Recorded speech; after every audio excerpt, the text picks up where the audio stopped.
Welcome to Bunny Hugs and Mental Health, the podcast that deals with all things mental health.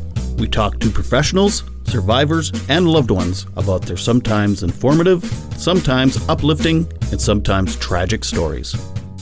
I'm your host of the show, Todd Rennebohm, advocate, recovering addict, experienced sufferer of depression and anxiety, and author of the children's book, Sometimes Daddy Cries.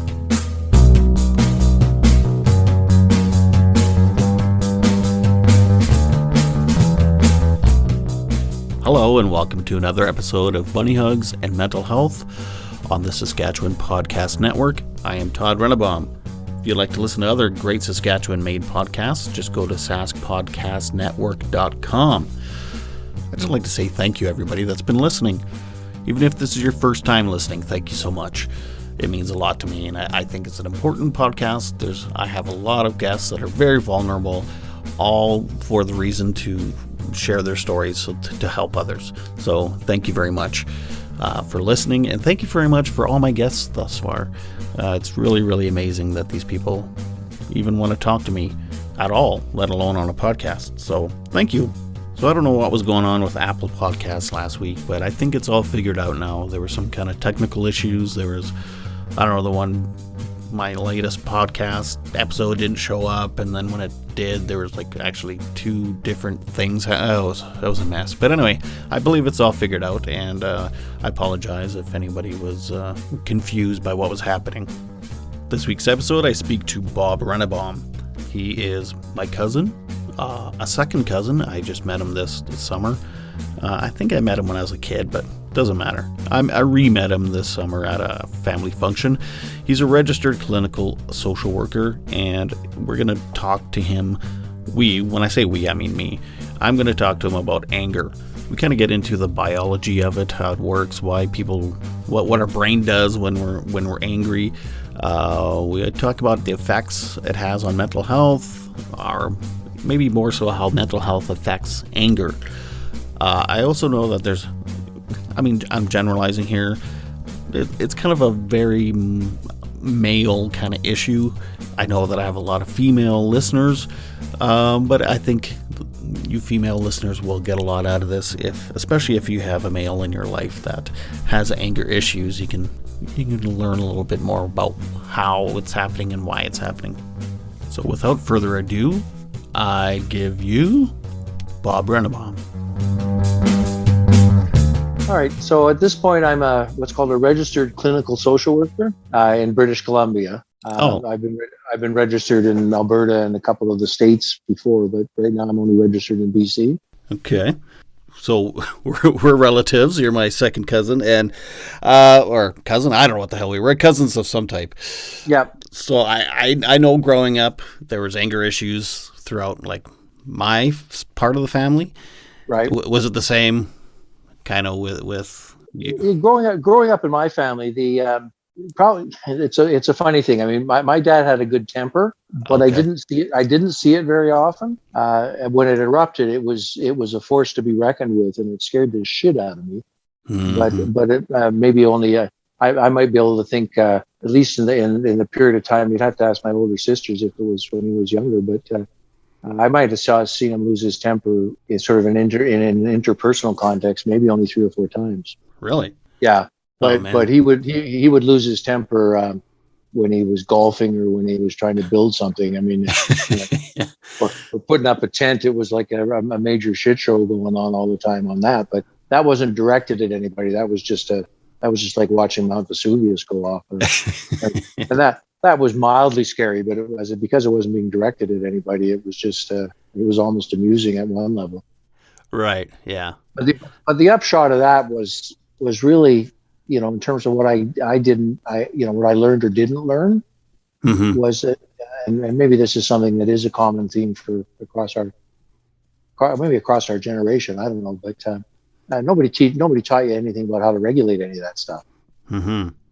You had no good evidence of strong emotions being experienced and managed. Anger, not ever getting sort of interpersonally angry is pretty unrealistic. But so no, Dad. And the other thing was that growing up in my family, the few times that Dad lost his temper, I remember a chair I was sitting in being kicked across a room, but I was never hit or anything like that. So Right, right. Yeah, and same with my dad and my grandpa was mostly like inanimate objects got the brunt. Yeah. And it was more frustration, like you said, they were building something or trying to do something, and, and then the room would get blue and things would go flying. And same for myself. yeah, Um, and it's really only been the last 5 years since I quit drinking that my anger like that, like I don't fly off the handle at inanimate objects really anymore. And it's not like I've worked on my anger. It's just I think collateral damage of not drinking wasn't, well, the opposite of collateral damage, I guess, positive positivity. But anyway, I would think that perhaps in the process of sorting out being a non-drinker, that some of the things that would have been underneath various forms of anger you would have had to moderate that to be a non-drinker. right, So I do think the two things are related. right, One of the things because I'm a social worker and I've been at it for a very long time now. When I'm working with clients who are struggling with either drinking issues or sort of emotional regulation, anger, and so on, it's always fascinating and a bit hilarious because they talk to me about how calm I am all the time, and that being around me just calms them down, and you never seem to lose your temper, Bob. Nothing ever seems to bother you, and it's hilarious because if my wife happens to be sitting in the same room when a phone call like that's going on, and she can overhear the phone call, she's just splitting the gut because I'm anything but that normally. Right? I mean, in my own personal life, I still have to do a dance to not end up mad and angry and yelling. So, but I can't remember the last time that in a client situation I lost my cool. It's got to be decades. So you have lost it on clients before?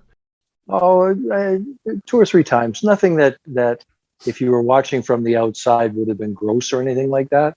Oh. But I where I'm aware that I'm not really in charge of my mouth right now. Right. Your job as a therapist is to be pretty thoughtful about what you're saying at any given point and to be pretty in charge of that. And I can certainly think of times where that wasn't the case, where I wasn't really, my mouth was not under control. Are you a drinker, or do you drink at all anymore? Not anymore. I quit probably middle 90s. Oh, okay. Oh, Yeah. So it's been a while. right. Yeah. But I certainly I certainly was a good drinker for at various points before that. Do you find, or have you found that your anger is subdued since you quit drinking somewhat? Yeah, there wasn't a really strong connection between me being drunk and me being angry. Oh, In fact, okay. it was more the opposite. That if in the colloquial sense, I was a happy drunk. I wasn't I wasn't an angry drunk or a morose drunk. So that was never much of an issue. Right. Same here, actually, but it was when I was sober and I remember trying to do house renovations, and I'd like throw hammers through walls and rip doors off hinges and stuff, but I wasn't drunk. But since I've been sober, like sober, that doesn't really even happen anymore. Well, and yeah, for me, I think that I'm certainly much more in charge. I regulate my emotions much better since I quit drinking. I mean, I think that's the big task when you decide to be a non-drinker. For me, I think one of the reasons that people drink is because they're missing skills in regulating their emotional state, and they're not very good at it. And I think if you're going to become a non-drinker and then sustain that, then you have to carry on with the process of learning how to manage yourself better. If you've been drinking to sort of numb yourself down or mask your feelings, when you quit drinking, guess what? They're right there in your face. So, right, yeah, and you're going to have to deal with that. So, now I don't know how much of an expert you are on anger, or an expert at all. Well, it's certainly something I'm I at various points in my career, I worked with lots of clients who that was a primary issue. And we had to figure out treatment methodologies for that. So I would say I have a fair amount of expertise in sort of the psychology, biology of anger, Oh, okay. and how to treat it. So what are some of the different types of anger? Like I've been on a couple different websites researching over the last little while. It's like some say 3, some say 10, and so I don't know. What are the major ones you know of? That's not a perspective that I'm familiar with. Oh, okay. I haven't sliced and diced anger. I think the way I think about anger is just simply I mean, anger is such a fundamental term. It's hard to sort of break it down much below that, but that it's a very intense set of emotions that while you're experiencing them, a significant part of your best brain, your upper brain, is offline. Hmm. But I've not sort of I'm over the decades, because it's been decades that I've been dealing with this. I tried really hard to learn how to, what were an effective, or what were the effective treatment models for anger. Mm-hmm. And I would diligently learn them, and then I would work with the client, and I would teach them all the material that was in that particular model, and they would learn it. And in the course of sessions and in the office and so on, they'd be very good. They could tell me what they were going to do, and they knew what their triggers were and so on. And it was frustrating for me, and it was certainly frustrating for the clients, because 3 weeks into that, they'd have an event happen, out in the real world, and they come back in and say, "Bob, you know what? I knew exactly what I was supposed to be doing, but I couldn't do any of it." Once that process started, it's like I checked out, and it was no good to me. So I think of those as sort of a retrospective treatment model, where you're trying to apply anger management techniques after the fact, and it's a very small window where people still have enough intellectual control to do that. And if they're not still in that little window, then the anger incident is going to run its course. So I've taught much more about how to prevent anger rather than to manage it while it's happening. I see. And found that more effective. Well, so what does treatment look like for anger then? I teach them tools to understand what I call their level of arousal, and that's a biological term. It has to do with your sort of psychobiological state, exactly what's happening in your body at any given point. And I use a scale of 1 to 10 as the teaching. I actually draw it out for them. I like a thermometer. I show them a line with 1 to 10 written on it. Mm-hmm. And at any given point, people's level of arousal changes. It changes throughout the day. For some people, the afternoon is a low arousal level, and so on. But individually, people have a standard resting level of arousal, and each person can be different. So I don't know. Let me ask you. So on a scale of 1 to 10, with 7 being the point where you start to lose control, what do you think your resting level of arousal is? Where do you normally tick over? Like throughout my normal day, where am I generally with my anger? Generally, when all things being equal, not when you're under any particular stress. Just probably. And this is as much for the sake of discussion as it is. There's no right or wrong answer on that. Right. I'd say maybe a 2. 2. So it's quite low then. I think so. I don't know. Am I wrong? Well, no, I'm kidding. No, again, there's no right or wrong. If you really are a 2, then what you have is a lot of wiggle room. It that gives you that means you're able to absorb a fair amount of stress, because it's and stress is again a generic term that raises your level of arousal. So if you really are ticking over the 2 at this point, then you've got a lot of wiggle room. You're probably not going to struggle much with anger outbursts, and you probably would very seldom get past your 7 point. Yeah. What happens when you probably for me, I would say more my resting level of arousal these days is probably about a 4. Oh, okay. Which is that's a pretty normal. When I ask most of my clients that kind of question, they're clients because their life isn't working real good right now. So most of them will give you an answer of 5 or 6. Right. And what happens when you hit the 7 point is that there's some quite significant changes in your nervous system. And most people understand the concepts as sort of the fight or flight process at that point. Once you hit the 7 on your level of arousal scale, the middle part of your brain takes over management of you.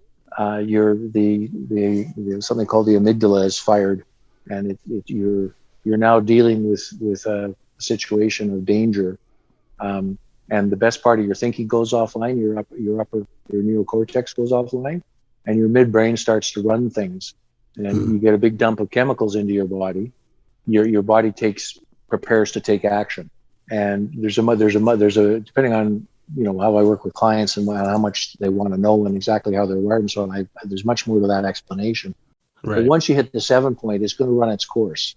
Once you get that chemical dump, it takes some period of time for your body to metabolize the two chemicals are adrenaline and noradrenaline. So once that system is kicked in, you're going to need a recovery period before you can start to think properly again. Right.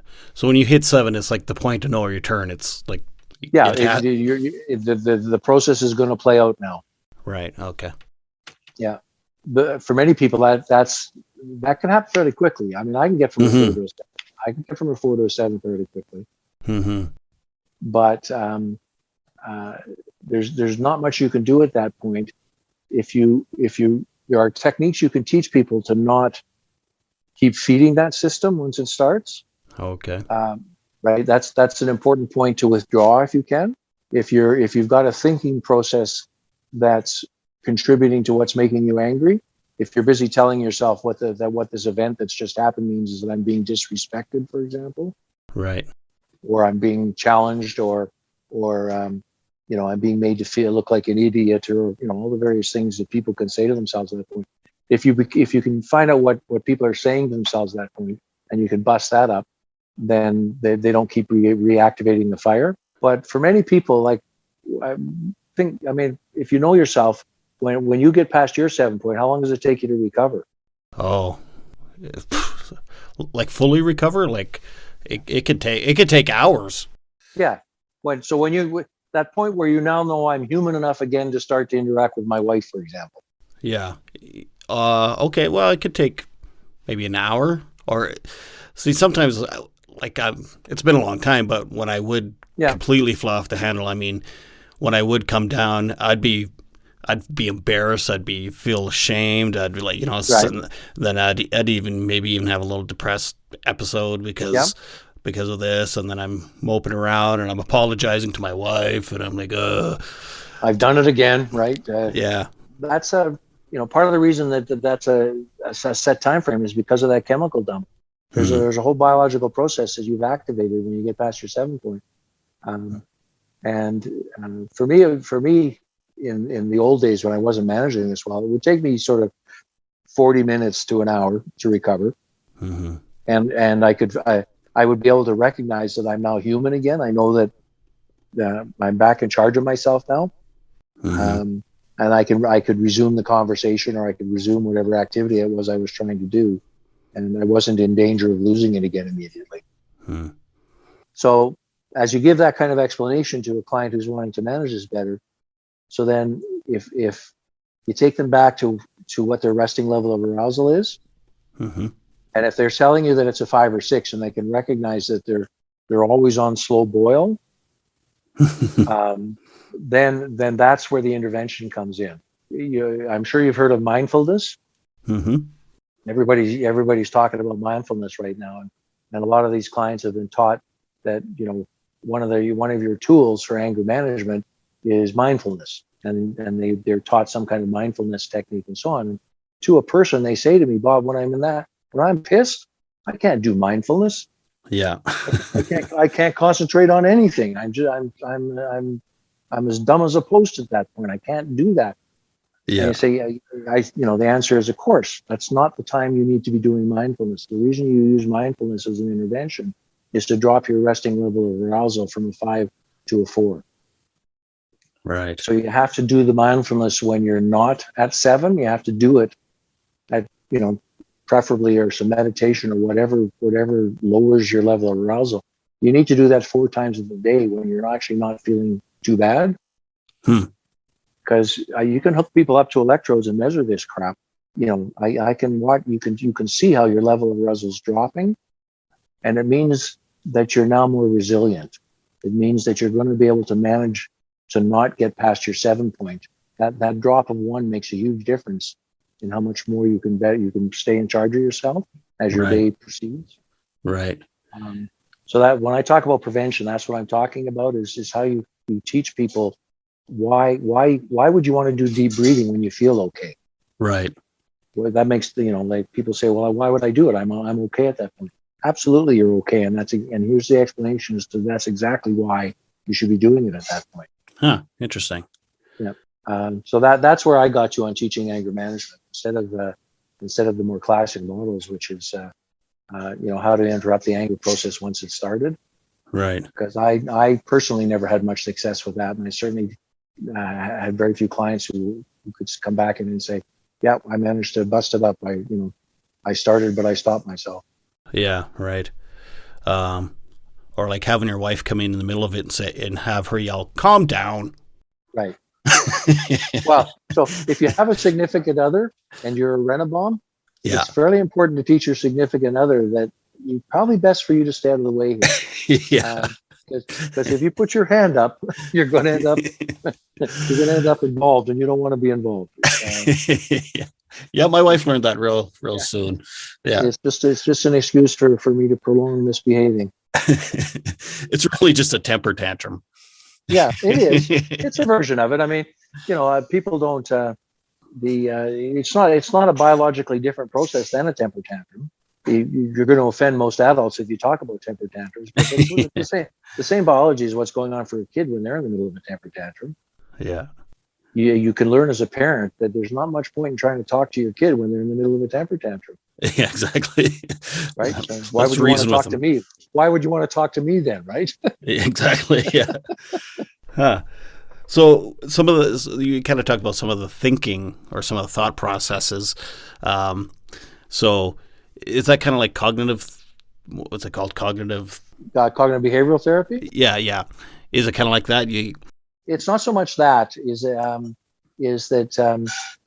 you want to. Do you know what dissociation is? I think so. Okay. You kind of go out of yourself a little bit, and yeah. So when people are past their 7 point, it's not exactly dissociation, but that's a tidy way to think about it. Is that they're outside themselves at that point, and it's because they're the neocortex, where we do all our best thinking. That part of you is offline during that period.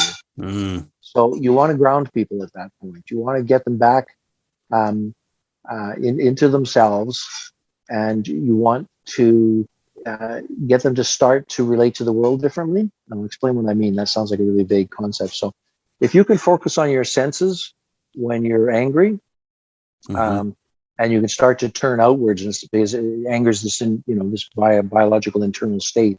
And the more you pay attention to that, the more you can throw a gasoline on it. So you've got to use. Did you ever run across something called 5, 4, 3, 2, 1? Does that mean anything to you? Yeah, to prevent a panic attack coming on or something. Right. Yeah, you can use the same thing with anger. If you do 5, 4, 3, 2, 1, when you're at a 5 and you want to get down to a 4, let's say you know that you're about to go into a stressful meeting, or some piece of crap has happened in your life that you're teetering. That's a perfect time to do the same kind of things you would do to manage a panic attack. Right. Maybe explain 5, 4, 3, 2, 1 for people that don't 5, 4, 3, 2, 1 is just a way of getting somebody to pay attention, to focus on their sensations, their 5 senses. So 5, 4, 3, 2, 1 is you start with 5 things that you can see, 5 things that you can smell, 5 things that you can hear. So I can hear the fan blowing over my left shoulder. I've got earphones on right now, so I can't hear very much other. But you work through that. 5 things I can see. I can see the flowers over there on the table. I can see that image of a bird. And as soon as you start to focus on your attentions, it's going to take you neurologically into a different place, and your body will start to recover. It's amazing how well that works for anxiety. It is. It's hard to convince people to do it. I don't know how hard it was for you to incorporate it for you, because I know you get panic attacks. You've written about that. Oh, I'm horrible at actually giving, or I'm actually horrible at giving, or sorry, taking my own advice that I give to people all the time. So, yeah. Anytime I have anxiety or depression or anything, it's like I know what I should be doing, but I don't do it. It's like that's part of the. It's just part of the illness, I think. I don't know, Yeah, it's or just being stubborn. it's really helpful if in the course of if you've ever had the opportunity to work with somebody directly on that kind of stuff, Mm-hmm. that for example, teaching 5 4 3 2 1, the best time to teach that is when somebody's having a panic attack right in front of you, or when they're you've just said something that's pissed them off, and you actually walk them, as the therapist, you get a chance then to walk them through it, because it gives them an actual first concrete example of, hey, this actually works. This isn't Right. Bob just shooting his mouth off. I mean, this just actually worked here. I actually do feel better. So, so you try to provoke people to. I don't try to provoke it, but you gotta be light on your feet when it actually happens in the session. Instead of beating yourself up as the therapist, so you've just blown it. You haven't blown it. This is life, right? You've just created an opportunity it's a teaching moment, if you will. Right. Right. Yeah. Huh. So, because the brain is dumping all these chemicals, Right. can anger be almost like a drug and be like addicting, Um, but in a different way? You know. it's not a classic. It's not a classic addictive process, but one of the things that happens when you're riding all that adrenaline, Mm-hmm. is that again, you tend to feel powerful. Mm-hmm. You tend to feel in charge. Your body is preparing to take action, and you can get that can be a very pleasant feeling. I think there is a dynamic that goes on that people get angry when they feel unsafe, Mm-hmm. and when you get angry, you at least have a defense against that feeling of loss of safety. So, and I Right. think that can be addictive. Right. There's certainly been So times it's in more my like life a. where, go So ahead. it's more like a defense mechanism in a lot of ways. Yeah, and it's not a very good one, Yeah. right? Yeah. It really is an emergency management system, and if it's your primary go-to for emotional regulation, you don't have a whole lot in your toolkit, right? Yeah. Right. Because I was reading about how some people they use anger to control other people too. It's like they can manipulate a whole room by using anger, and then that can, I don't know if that's addicting, but like that becomes their, well, at one time for me it was like depression was my default emotion to go to. So I think some people that's their default. That's an interesting concept. I would challenge that one. I would suggest that the idea that people use anger to control other people Mm-hmm. is more likely to come from the people who are feeling controlled. Right. Um, my take would be that anger, even for people who seem to get angry a lot, is sufficiently unpleasant that most people are not sophisticated enough to try to use it as a control mechanism. Right. I know I hated it too. Like I hate being mad. I can't stand it. I can't stand it either. I mean, the idea that I would get angry to, I mean, you see people talk about this. You get angry so you get your way. Right. Right. I don't think you really understand what's happening in me, because I'm not winning here. This is not a win for me Yeah. when I'm in that kind of state. The world is full of people who are legitimately afraid when people around them get angry, and they Yeah. do feel controlled, and they Yeah. may start to try to modify their behavior in response. But I think that's more on them than on the person who's getting angry. Yeah, Yeah. I'm angry to try to solve some problem that I've got. I'm trying to get myself back under control, or I'm trying to manage the fact that I've just been frightened, or I feel unsafe, or for me, one of the triggers, and I don't know if how this one fit for you, but because of my life circumstances and so on, I'm a big guy, physically big guy, and I've had this concept for a long time in my life where, as a big guy, there was a lot of little people in the world that needed protection. Mm-hmm. And my anger used to be very much tied up with that. That when and even with my clients over the years, being in a rage about the organization I worked for, and being furious all the time about that, getting my arousal level up to 5 or 6 all the time, because my organization wasn't meeting its responsibility to these clients who had desperate needs, and then when they weren't getting what they needed and so on. So, Right. Well, I was just talking to someone that's her son had committed suicide when he was 17, and I was talking to her about doing some mental health advocating and how she got into it, and she said, "Well, I got into it because of anger." And I laughed because I was kind of the same way. I was like so pissed off that, pissed off at the system, and pissed off that it actually it was actually anger that got me into it. Yeah. Well, I've got a, if you talk to some of my colleagues over the years, I have a whole history of being at war with whatever system, Yeah. taking on management all the time, to the point that in most instances, eventually I had to leave the job. Yeah. Where I burned every bridge I had, trying to advocate for my clients. Yeah. I don't do that much anymore. I have to wrestle sometimes with the idea that I feel like I've given up on that. But I've certainly seen two things. I've seen how much that cost me personally, being angry all the time. Yeah. And realistically, did it make any difference? And the answer, unfortunately, is no, it doesn't. Yeah. Ripping the strip off some stupid manager because they're not going to go and kick the boss in the shins. Only idiots kick the boss in the shin, and I happen to be an idiot.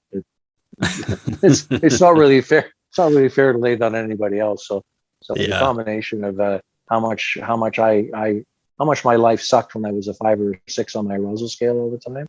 I mean, that's part of why I used and abused alcohol, was that I spent decades in rage, constant rage about the general unfairness of the world. And I know.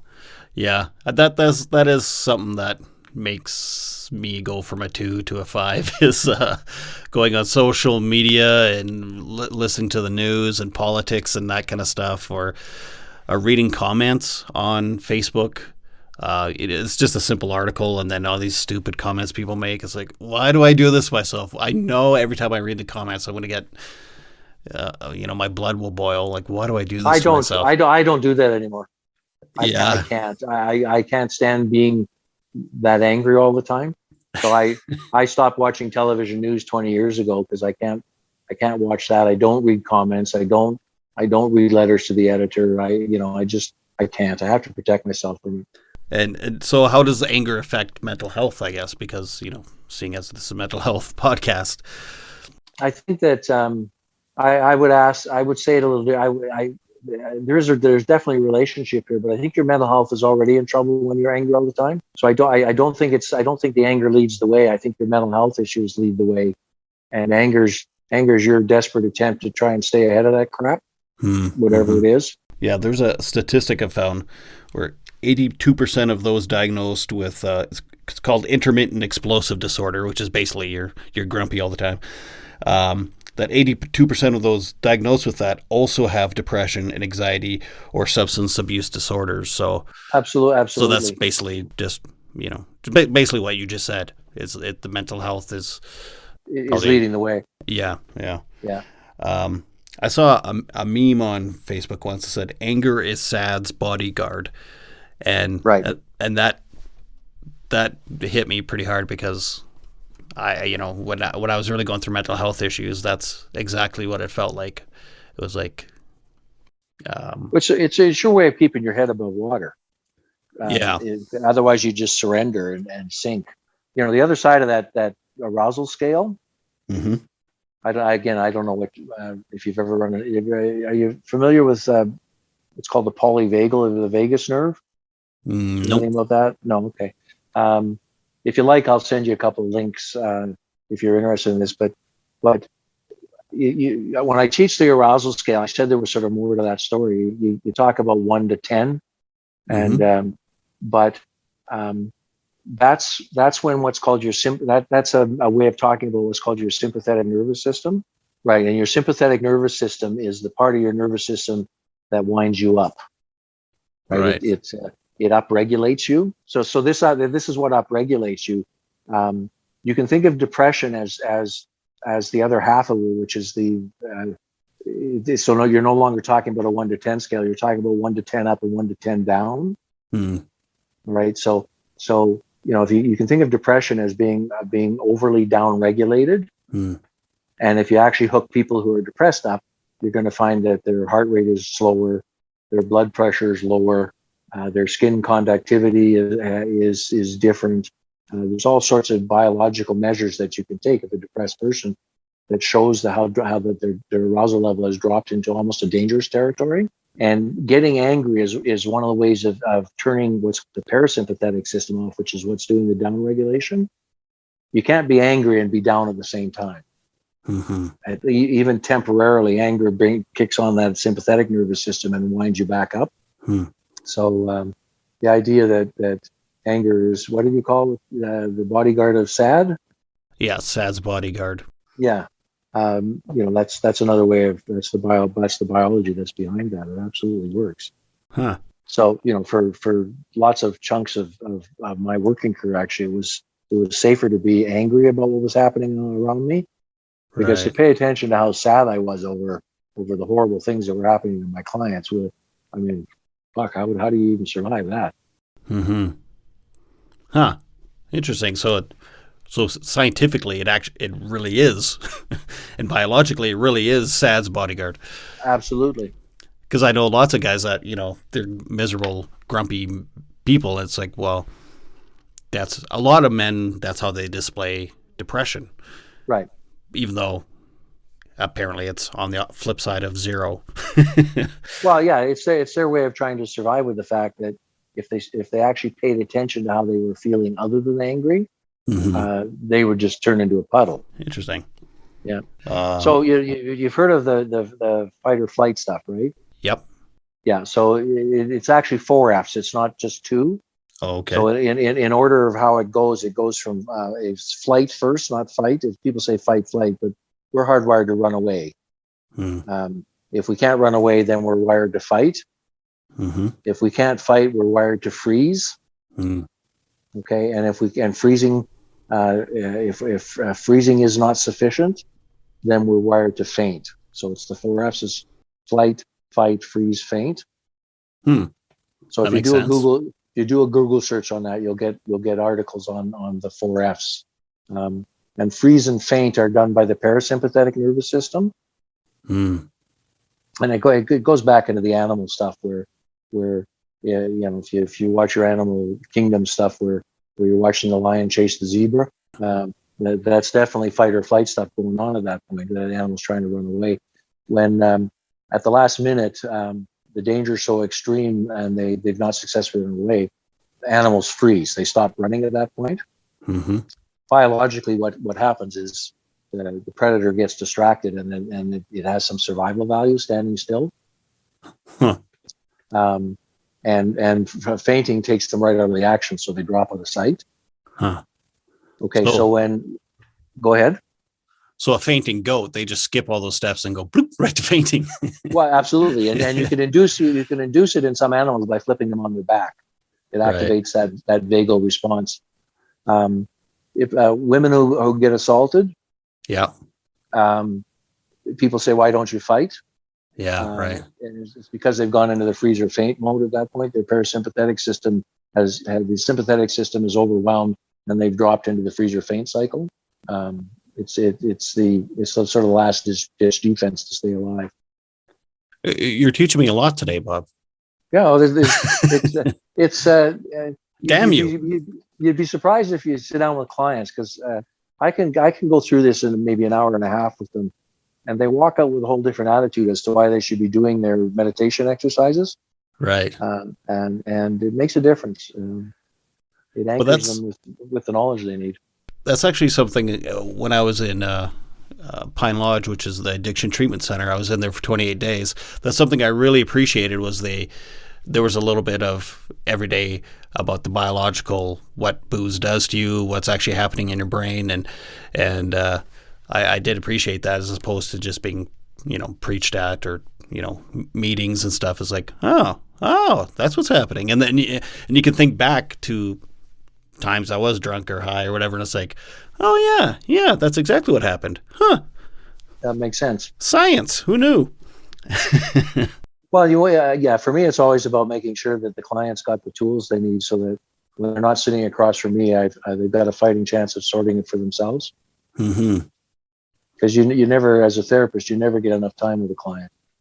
No, yeah. Long before the client really is ready to be flying on their own, some penny management person is going to tell you have to close their file, or your 20 days are up, right?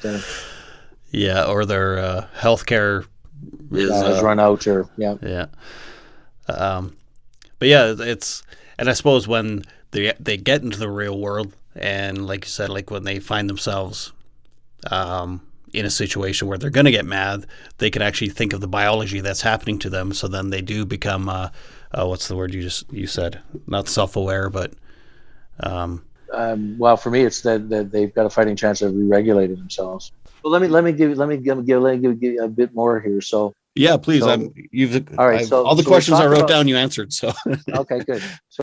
So we teach, and most efforts to teach people to manage anger involve self-regulation. Okay. Right. So you can do what's called auto-regulation, which is you have tools for automatically regulating yourself. Self-regulation is stuff that you can teach yourself to do to manage your emotional state. And then there's what's called co-regulation, which is regulation in a two-person system. Okay. Okay, and we don't teach very much within the anger management context. You almost never hear anybody talk about co-regulation. Yeah. And our best management of our emotional state is done in two-person systems. Human beings are wired to co-regulate. Huh. Right? The reason that people like you and me have struggled to manage our own anger is because when we were little, we did not get enough co-regulation. I see. Right? So when you're little and the world is overwhelming you and you're out of control, you're having a temper tantrum, you can let that run its course. And I get frustrated when I hear school systems talk about teaching 5-year-olds how to self-regulate. There's no way 5-year-olds can self-regulate. The next time they're up against it again, they're going to have another temper tantrum. And it's just grossly unfair to be mad at them because they're not managing that better. Because when you're 5 years old and you're having a temper tantrum, somebody is supposed to help you with that. That's what co-regulation is about. Okay. So as adults here, if most of us are embedded in at least one two-person system, most people, right or wrong, you can argue whether it's a good thing or not. Most people are married. Most people have a significant other. And the person who really does have the best opportunity to help you manage your own emotional state is your significant other. And there's a whole couples model that I've taken the time to be trained in about how that works, and it's based on attachment theory and so on. But and can that kind of slip into codependency?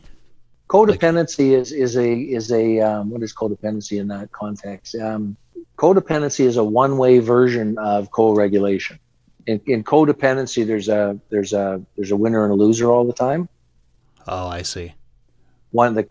There's an up down in codependency. One person is giving up, is sacrificing their emotional state to the benefit of the other party's emotional state. Gotcha. Okay. Yeah. So it's give and take.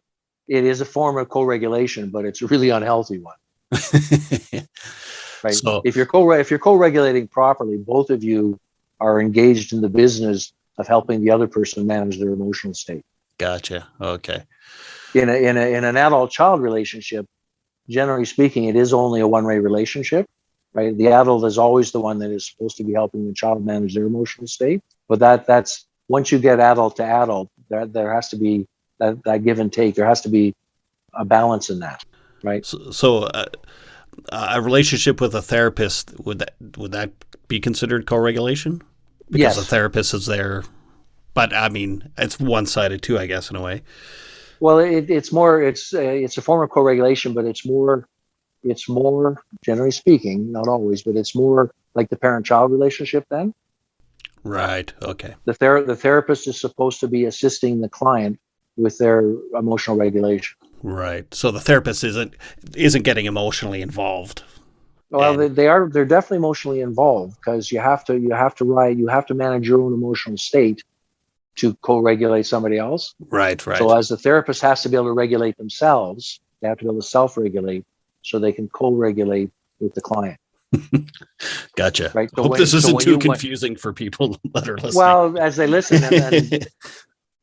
so when a therapist is trying to teach a client about their managing their emotional state, if I have the option of getting access to the person's significant other, I would much rather do that than have the client use me to manage their emotional state. That makes sense. If they're in serious trouble or don't have a significant other, if people are really struggling to manage their emotional state, then theoretically, a good therapist is going to be able to do the dance with them to help them begin to get themselves back under control and learn some self-regulation and so on. Right. But instead of once a month, you would see them sooner. Well, I certainly see them weekly and sometimes a couple of times a week if you have a rule that allows for that. But as quickly as possible, I would much rather have the two real world people, that person's significant other, sitting in front of me and helping them manage each other. Because I'm not going to be there forever.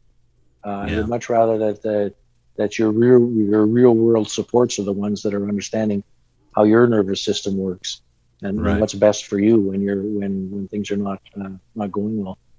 So what if in a couple there's one person that's much more, I don't know, we'll say emotionally intelligent, or doesn't have as many emotional issues than the other person?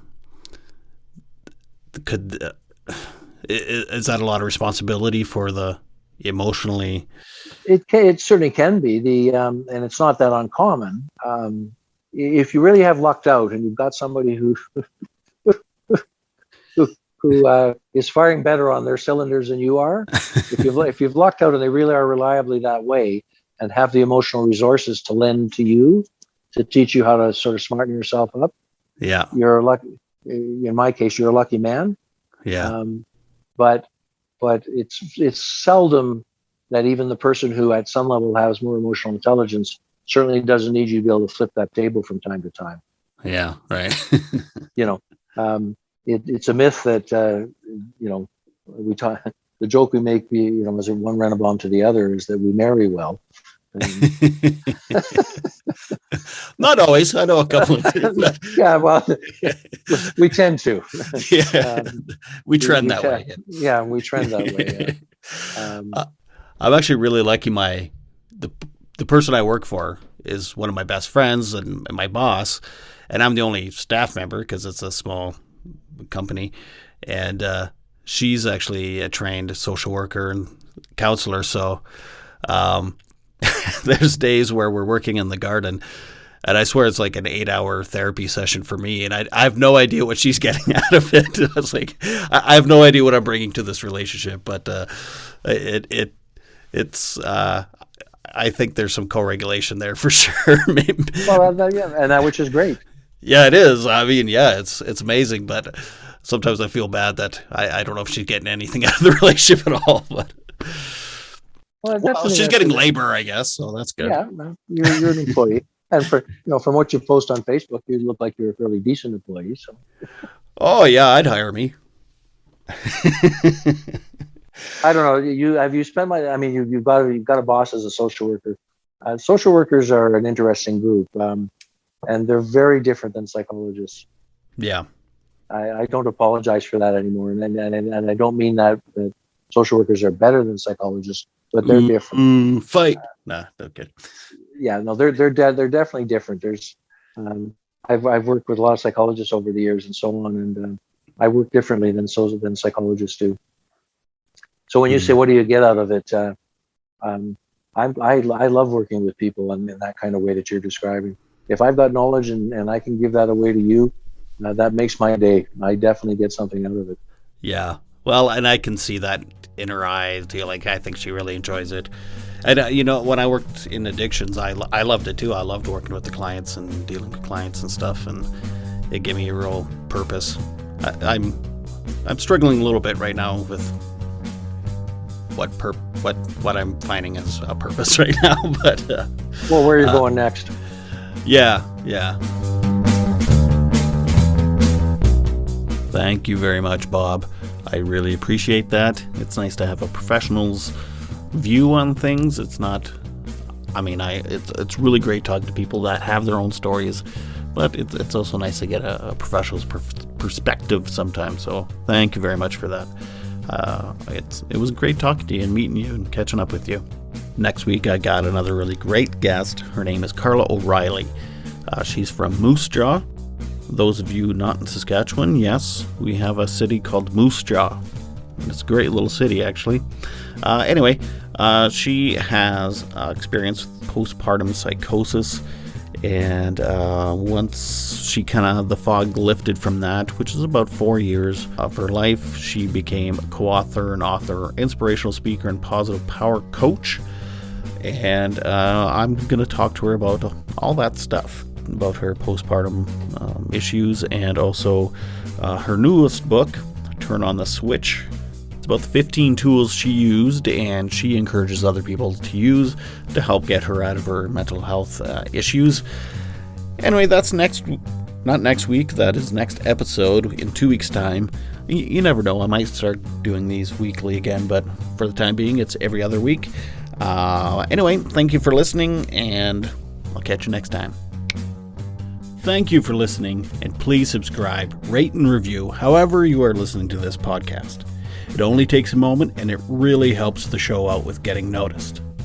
This episode has been sponsored by Penny University Bookstore, 3104 13th Avenue. Call 639-571-2186 and check out their online bookstore at pennyu.ca. The Saskatchewan Podcast Network is supported by Connexus. Wellness, however you define it, is achievable. You don't even need to figure it all out by yourself. Talk to Connexus. They'll give you guidance, motivation, and the push you need to reach your goals. They've got you. They're your financial partner, and they know you can achieve your very best, your financial best. Prove them right. Start right at Connexus Credit Union. The Saskatchewan Podcast Network is also sponsored by Direct West. Are you a business owner looking for new avenues to promote your business?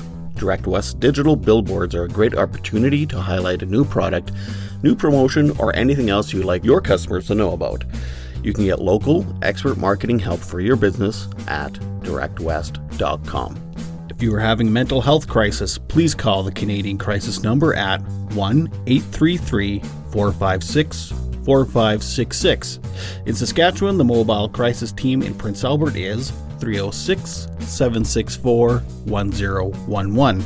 In Regina, it's 306-525-5333, and in Saskatoon, it's 306-933-6200. Don't forget to check out my children's book, Sometimes Daddy Cries. Sometimes Daddy Cries is told through the eyes of a boy whose father suffers from depression. He sees his dad get sad, rest, and even go to the hospital, all while comparing his father's depression to a physical ailment. Available on Amazon.ca. I'll see you next time. This is Todd Rennebohm saying, make your beds and take your meds.